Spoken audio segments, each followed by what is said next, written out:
bonjour à tous, bienvenue dans ce décryptage sur Prime News Télévision. Plusieurs sujets vont occuper nos échanges en plateau comme d'habitude avec un confrère. Ça, vous le savez, c'est d'ailleurs le principe de ce programme. Ils sont nommés en Conseil des ministres le 12 février 2025. Les nouveaux responsables de la Société de radio et de télévision du Bénin, SRTB, ont pris service ce lundi 3 mars avec comme chef d'orchestre Madame Angela Akerebourou Rabatel. On en parlera.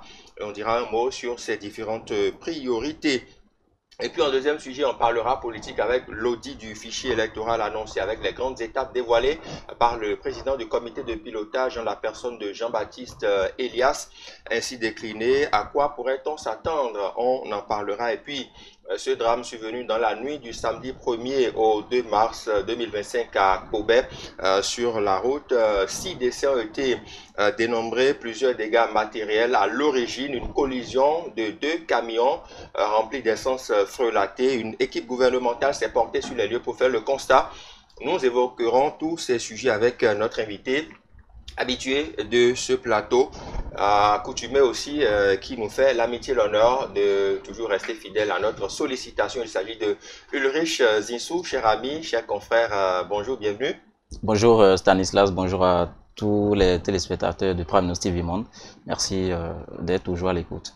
Merci beaucoup d'être là. Vous êtes journaliste à Le Potentiel.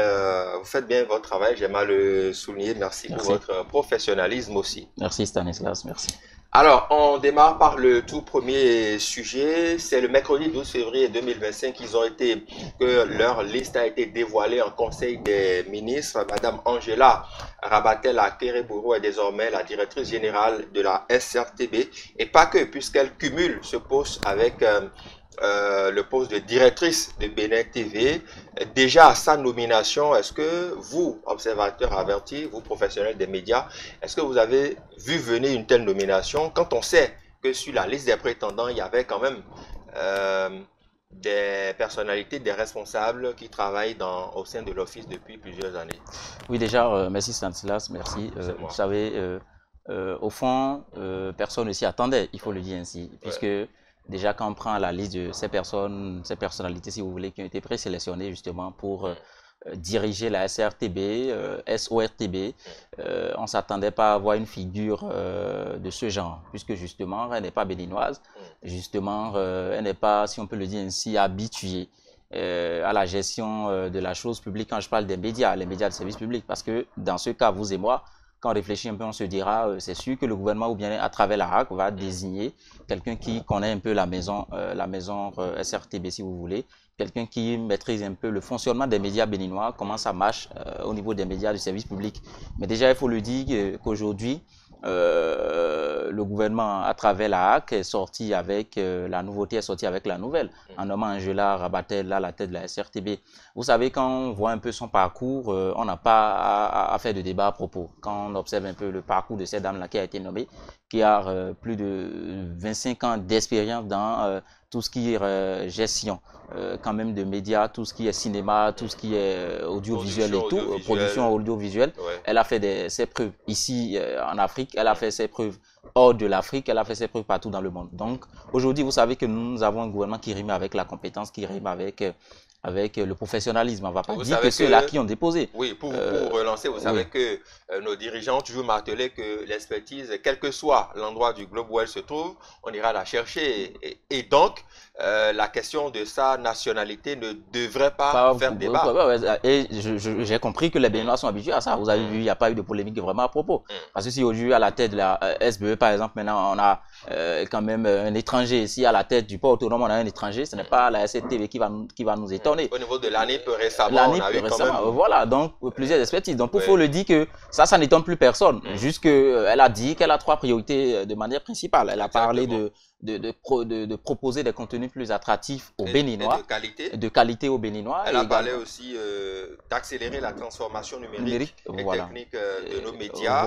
Elle a parlé surtout de renforcer notre audience et notre influence au Bénin et au-delà. Voilà, vous savez, quand on parle de l'SORTB, la SRTB, les gens vous diront, bah, je ne sais même plus la dernière fois, vous avez vu sur les réseaux sociaux, il y a ce débat-là qui se fait. Je ne sais plus là, ce n'est pas moi, mais c'est ce qui se dit sur les réseaux sociaux. Je ne sais plus la dernière fois où j'ai capté la SRTB. Est-ce que c'est parce qu'il n'y a plus de contenu vraiment attractif? Est-ce que c'est parce qu'il n'y a plus vraiment un travail vraiment important qui se fait? Je dirais, parce que je ne suis pas là pour faire le débat. Moi, je fais partie de ceux-là qui suivent toujours la SRTB, qui suivent toujours les programmes de l'ORTB. Et j'ai du plaisir à le faire parce que c'est la chaîne nationale, c'est notre bébé. Pas tous les programmes, il y a certains. Ouais, il y a certains qui, forcément, ouais, voilà. Donc, ça va de chacun, ça dépend de ce que chacun a envie de suivre, en fait. Mais je pense qu'avec Rabatel qui est venu à la tête de la SRTB, elle a pris service depuis ce lundi, on est sûr que quand même, on aura quand même de contenu très attractif, comme elle a dit. Elle a une expérience, un parcours, un curriculum vitae qui, déjà, nous permet d'être sûr de ce que nous pouvons être sûrs que nous aurons quand même des contenus très attractifs. Vous savez, le Bénin tend vers une élection et la chaîne publique joue un rôle particulier dans le cadre de l'organisation des élections, notamment l'élection présidentielle. Il y a également un rôle particulier qui va être joué dans ce sens-là, que ce soit sur les différents contenus, les émissions qui seront organisées dans ce sens-là, que ce soit, vous savez, nous sommes dans un pays où il y a une opposition qui est là, qui est très active. Il y a également la question de l'organisation quand même des programmes qui seront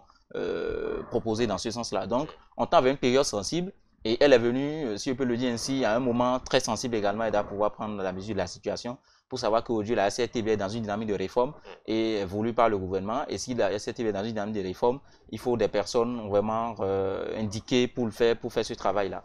Et nous espérons quand même qu'elle puisse vraiment atteindre ses objectifs avec notamment les confrères et les consoeurs qui d'arrache-pied travaillent pour l'éclat de la SRTB qui fait notre fierté. Exactement, c'est la télévision à tous les Béninois justement et c'est pour cela qu'on y pose un regard dans le cadre de ce programme.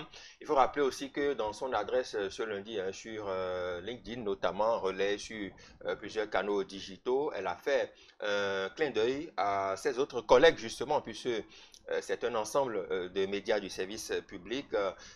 Justement, elle a fait un clin d'œil à Djemima Katrae de Bénin TV à l'AFIA, Inès Garoué Facia de Bénin TV Junior, Hermine Akponan qui dirige désormais KIF FM, Serge Ayaka, notre aîné qui dirige Radio Bénin, Ogo Chinan Koundé qui dirige Radio Parakou, et puis Urbain Sessou qui dirige désormais Radio Bénin à l'AFIA. Un mot sur cette liste? Oui, déjà, vous savez, sur cette liste, vous avez parlé d'Inès Facia, vous avez parlé également de Serge Ayaka, vous avez parlé de Hermine Akponan. Si je prends même ces trois noms-là, c'est des personnalités qu'on ne présente plus.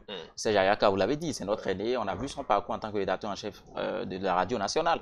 Il a fait beaucoup de choses et on est sûr que on ne Avant peut. Ça, elle a dirigé Radio Topa. Radio Topa, donc voilà quelqu'un qui n'est plus à présenter. Il a un parcours très excellent. Inès Facia, qu'on met sur Ado TV, qui est devenu Bénin TV Junior. Donc on le veut ou non, Inès Facia, on la connaît pour, je ne dis pas, elle est très inspirée par tout ce qui est animation, tout ce qui est culture, tout ce qui est divertissement surtout. Alors que quand on prend que ce soit KIF FM, que ce soit Bénin TV Junior, ce sont des chaînes qui aujourd'hui ont pour rôle quand même de divertir la jeunesse. C'est pourquoi on parlait d'Ado TV, Ado FM, qui ont changé de nom. Donc je pense que elle est à son poste. Elle est à son poste et on est sûr d'avoir quand même des contenus qui vont émerveiller la jeunesse béninoise. C'est une chaîne qui veut promouvoir le travail de la jeunesse, qui veut promouvoir quand même ce que la jeunesse a pour vendre et tout. En matière de divertissement également, vous savez qu'il y a beaucoup de choses que des Béninois font, des artistes béninois font, qui ne sont forcément pas valorisés. Et il est grand temps quand même de trouver ces personnalités-là qui vont faire ce travail excellent-là pour mieux révéler le Bénin à travers déjà tout ce que le gouvernement fait, à travers son chef, le président Talon. D'accord. Passons au deuxième sujet. La perspective des élections générales de 2026, ça tout le monde le sait, ça approche à grands pas. L'audit du fichier électoral au cœur de toutes les tractations et autour des discussions des acteurs politiques en ce moment. On connaît désormais les grandes étapes qui vont occuper ce taudis-là. Jean-Baptiste Elias, le président du comité de pilotage, en a dévoilé un aspect. On sait qu'il y aura un recrutement de 4 experts justement pour conduire les travaux, un spécialiste en droit électoral, un expert en biométrie, un expert en numérique électoral, un expert en statistique et puis un expert en démographie. Comment appréciez-vous justement l'ossature de ces 4 experts qui seront très bientôt recrutés pour le travail? Oui, déjà, il faut le dire, Stanislas, l'audit du fichier électoral, c'est un travail apprécié de tous. Il n'y a pas bien vrai, les gens, au début, ils ont voulu politiser ça en récupérant, en estimant que oui, c'est nous qui l'avons demandé et il faut en profiter pour parler également du code électoral. Le président Patrice Talon a été clair si vous, en tant que Jean-Baptiste Elias, président du comité de pilotage, vous pensez que vous allez profiter de l'audit du fichier électoral pour introduire des questions politiques. Laissez-nous les politiques. Moi, Patrice Talon, les partis de la mouvance et les partis de l'opposition, nous allons parler politique. Mais déjà, le travail de l'audit du fichier électoral, c'est un travail purement technique qui n'a pas besoin d'associer politique, d'associer les considérations politiques. Je pense qu'aujourd'hui, qu'on le veuille ou non, pour atteindre cet objectif, Jean-Baptiste Elias seul ne peut pas faire ce travail.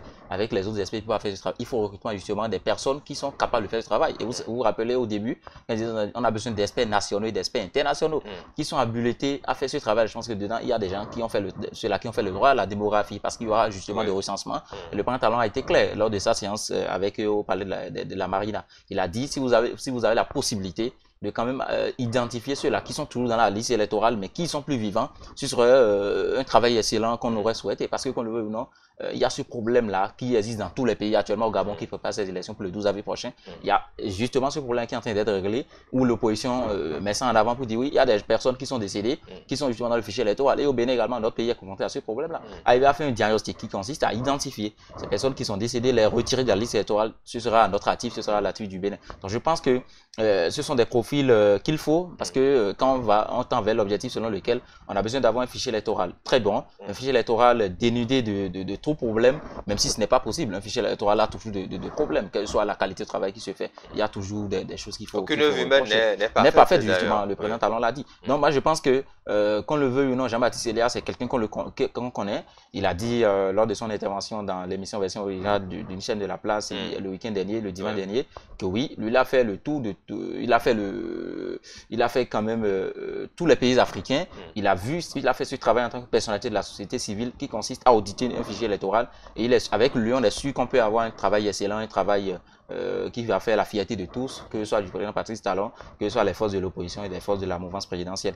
Donc, on ne peut que leur souhaiter bonne chance, on ne peut que leur souhaiter qu'un travail vraiment technique soit fait pour que notre fichier électoral soit un fichier qui n'amène pas à avoir des... Parce que vous savez, dans les pays, dans tous les pays, quand on tend vers les élections, que ce soit l'exclusion que les gens soulignent, il y a également l'aspect du fichier électoral que les gens soulignent. Même dans d'autres pays, les gens ont dit lors des élections de 2023 que justement, il y a le fichier électoral qui a été utilisé pour faire autre chose, alors que ce n'est pas vrai. Le président Talon l'a également rappelé. Donc, les gens ont toujours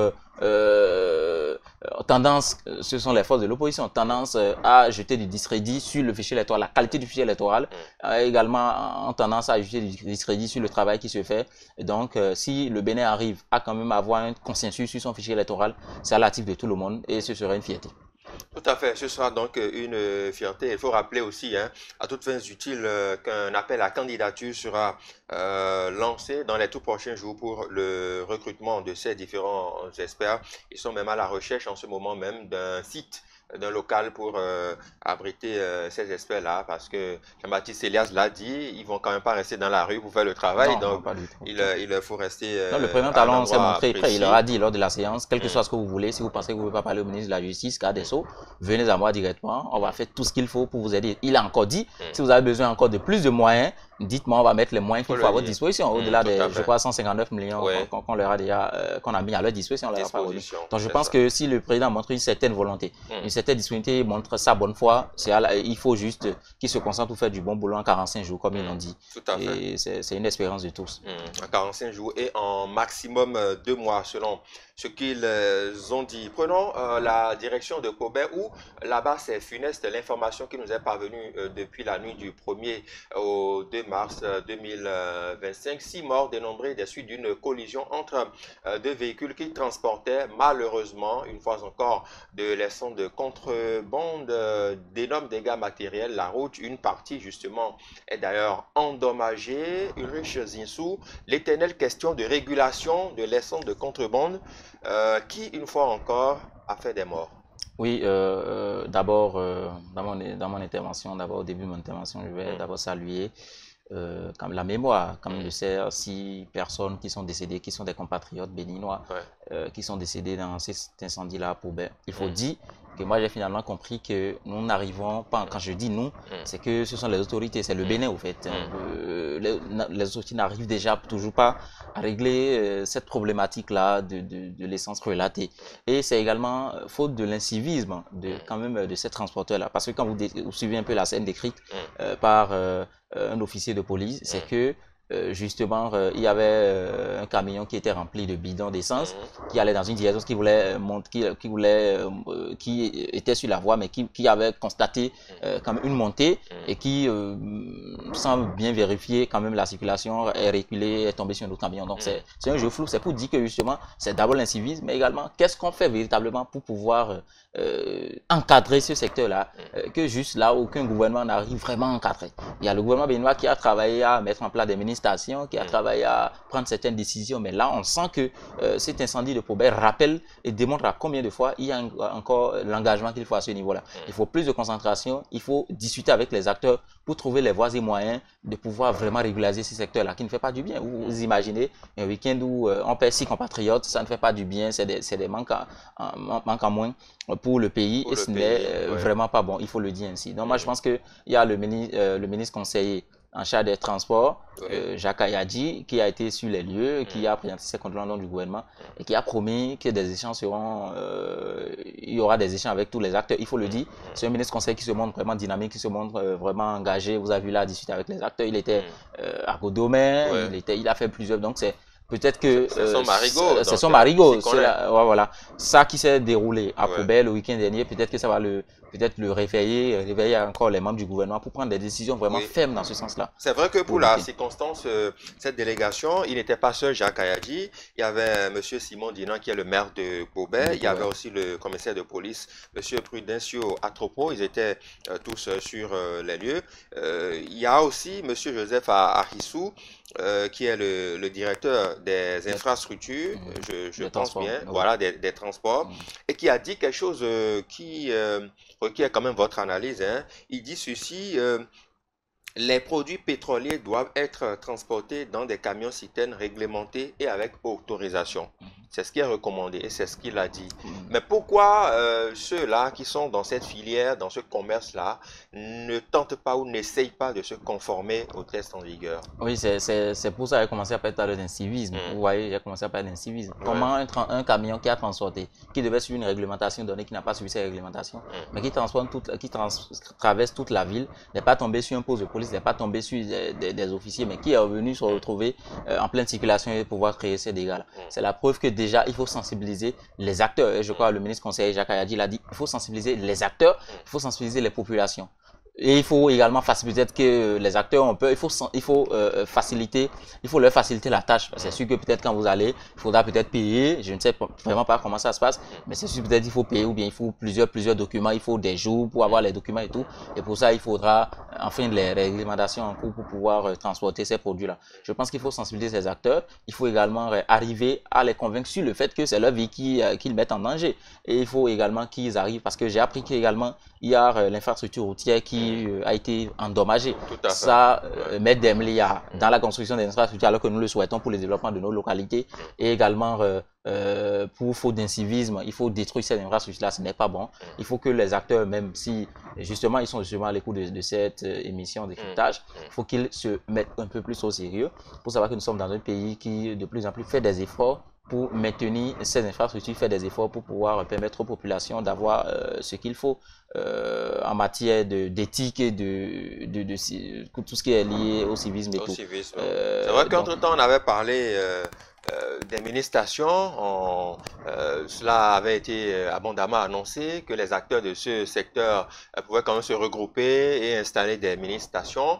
L'idée des mini-stations, ça j'ai aimé, certains le font, mais tout le monde n'y est pas encore. Non, mais c'est ça, c'est la preuve qu'il manque vraiment de réformes, il manque vraiment de décisions dans ce sens-là. Les mini-stations, ça ne règle vraiment pas le problème. Les mini-stations, j'ai envie de fournir ma station, je la fournis, c'est fini. Mais ces camions qui transportent plusieurs centaines de bidons d'essence, est-ce qu'il n'y a pas une politique qu'on peut mettre en place pour leur permettre justement d'avoir des camions citernes à disposition et de pouvoir transporter? Oui, mais ça c'est l'essence frelatée qu'on appelle communément le pailleur, et donc on veut réglementer le secteur. Donc c'est la preuve que quand on en vient jusqu'à ces incendies, lutter contre ça. Oui, mais lutter contre ça. Mais quand on vient encore à ce secteur, tout le monde n'a pas encore les moyens d'aller vers des stations, tout le monde n'a pas encore les moyens d'aller vers, on me dira que c'est pratiquement le même prix. Mais au fond, il y a un problème de sensibilisation qui se pose. Il y a un problème. Vous allez constater que c'est quand il y a incendie et que bon, peut-être on décide de prendre une décision, ou bien on décide de faire une descente et c'est fini. On a vu, il y a eu l'incendie de Craquet, je crois, dernièrement. Également, il y avait plusieurs délégations, il y avait plusieurs délégations de ministres, il y avait des délégations. C'est de ça qu'on parle. Si les mini-stations étaient bien construites, on sait que l'essence y est posée à une certaine heure et ça évite justement ces incendies qui peuvent éclater à tout moment. Oui, ben c'est dans ce sens qu'il faut, je parle de sensibilisation, mais dans ce sens également, le mini-station. Quelles sont les conditions pour l'avoir? Il y a plusieurs qui sont en cours de construction, qui ne sont pas terminés, qu'est-ce qui bloque? Mais la manière dont on veut que ce projet a pu s'émerger, on ne sent vraiment pas cette émergence-là du projet. Est-ce qu'il y a des failles? Qu'est-ce qui explique quand même ce phénomène-là? Il faut que le gouvernement aille au fond pour pouvoir poser ces questions-là. Je crois que également c'est le rôle des ministres concernés, Jacques Ayadi sur le terrain. C'est sûr qu'il reviendra bientôt avec de nouvelles décisions, de nouvelles dispositions pour justement protéger la vie des citoyens, protéger les infrastructures construites par l'État et également permettre aux populations de vivre en toute sécurité sans pouvoir faire face à ces situations-là. Parce qu'il y a l'infrastructure qui a été détruite, il y a également deux ou trois camions, je pense, mais il y a également des pertes en vies humaines. Il y a des blessés qui sont à l'hôpital. Qui sont actuellement à l'hôpital. Ça ne fait du bien à personne d'assister souvent à ces phénomènes-là. Et il ne faut pas attendre que ces phénomènes-là viennent pour faire des descentes, appeler les médias, passer devant les caméras et c'est fini. Non, il faut prendre des décisions fermes. Il ne faut pas attendre quand même que le fou vienne au marché pour prendre les décisions nécessaires avant de le mettre à Diaco. Merci pour cette allégorie. C'est avec ça qu'on va finir cette émission. Yuri Jinsou, merci beaucoup d'être passé par ici. Vous êtes journaliste à Le Potentiel. Bien une chose à tous les confrères. Merci. Voilà. Merci à vous, Stanislas. Merci pour l'invitation. C'est un plaisir. Mesdames et messieurs, c'est tout pour ce décryptage. Merci à tous de nous avoir suivis. À demain.